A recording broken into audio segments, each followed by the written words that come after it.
Fly యాష్ను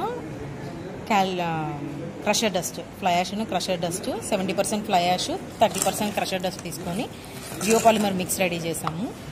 10% molarity solution.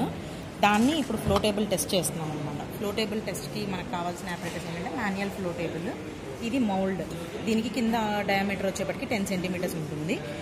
ఇప్పుడు ఏంటి అంటే మనం ఈ ప్రిపేర్ చేసిన మిక్స్ని ఏదైనా ఇది ఏంటంటే దానికి ఫ్లో ఎంత ఉంది, ఫ్లో వాల్యూ ఎంత ఉంది అనేది క్యాలిక్యులేట్ చేయడం కోసం మనం ఇది ఇచ్చేస్తాం అనమాట.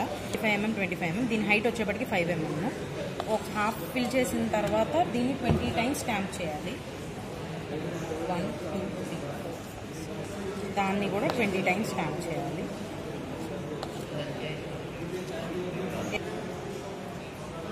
తీసిన తర్వాత అప్పుడు ఇది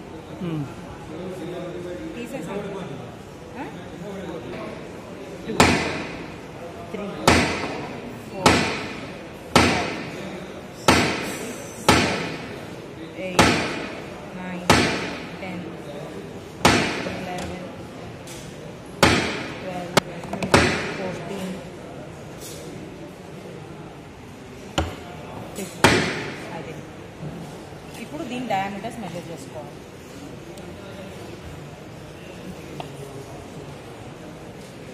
ఒక 5 ఫోటో తీసుకోవచ్చు. పక్కకి వెళ్తుంది పక్కకి.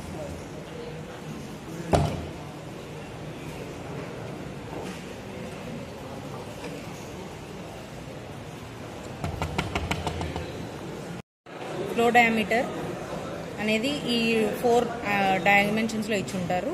డయామీటర్స్ 4 డయామీటర్స్ ఇచ్చుంటారు. 4 డయామీటర్స్ వైపు తీసుకొని లెంత్ ఎంత అనేది డయామీటర్ మెజర్ చేసుకొని ఈ 4 డయామీటర్స్కి మీన్ తీసుకుంటాం అన్నమాట. ఈ మీన్ వచ్చిన దాన్ని ఫ్లో వాల్యూగా ఇచ్చేస్తాము. ఈ మీన్ ఫ్లో డయామీటర్ ఉంటుంది కదా, అది మైనస్ ఈ మౌల్డ్ యొక్క diameter 100 mm divided by 100 mm into 100 వేస్తే మనకి ఫ్లో వాల్యూ అనేది వస్తుంది.